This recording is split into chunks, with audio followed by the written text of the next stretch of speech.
Shalom and welcome to 2 Minutes of Torah. This year is entitled Checking for Bugs, Part 2. In the first year, we mentioned that person's intuition and feelings, that really should not be what guides a person in this area, like any area of Halacha. If he wants to follow Psak of the Rav, follows Psak of the Rav. If he wants to explore it, then explore it, but explore it properly without preconceived notions. Whether the preconceived notions are, of course, there's no way you can ever eat anything without hours of checking. How could you ingest such a food? And the other extremes also. No, come on. No one ever did this years ago. You have to try to understand the sugya. We're not leaning towards stringency, leaning towards leniency, just leaning towards MS. That's it.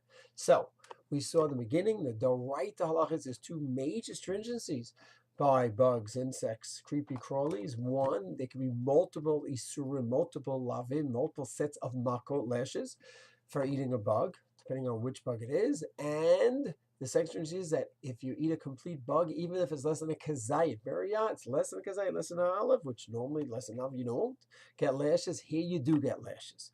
That's from the biblical standpoint.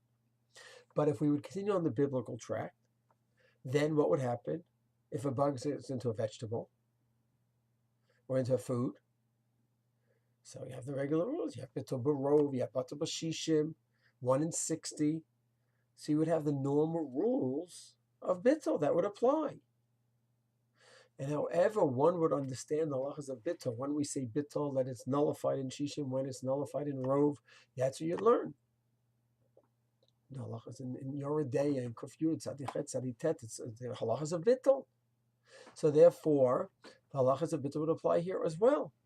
So where the Issa Dorait is to eat the bug directly, that's Issa from the Torah.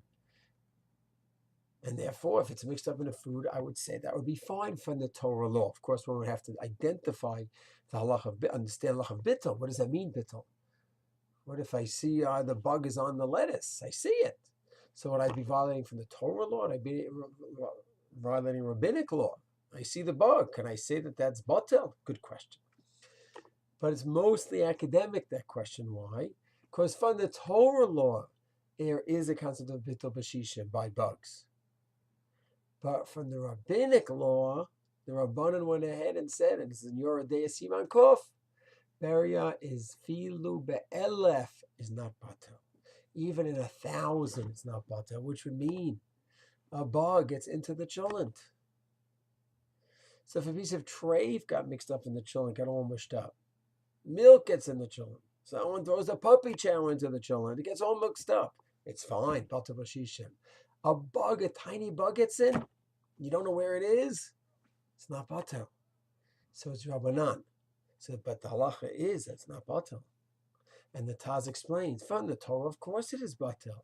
But the Rabbanan said, since we see how strict the Torah is with beria, with a bug, that even a tiny bug, if it's even though it's less kazais, if it's a complete bug, it is a serious prohibition. So we, the rabbis, are going to extend it and say that if a complete bug is mixed up in a food, even 1 in 1,000, it won't help, and it is a problem. The Taz points out this is a Rabbanan halacha.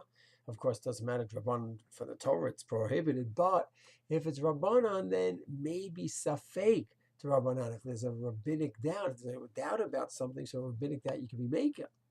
But of course, a person can't just go ahead and say to come to a food and say, okay, I don't know if there's anything there. Safek Rabbanan. You have laws of chazaka, assumptions. Certain foods that are infested, you can't just say it's a safek, it's a doubt. So it's not that approach is not realistic. What is demanded, that we're going to see in the future shirim. So right now we know the right halacha about bugs. Now we know the Rabbanan halacha about bugs. Then what comes out is that's much more stringent once the Rabbanan came along, obviously. But if there's any kind of halachic safek, there would be room to be lenient. We have to define, well, what is a safek and what are my demands? Yes, Hashem will continue.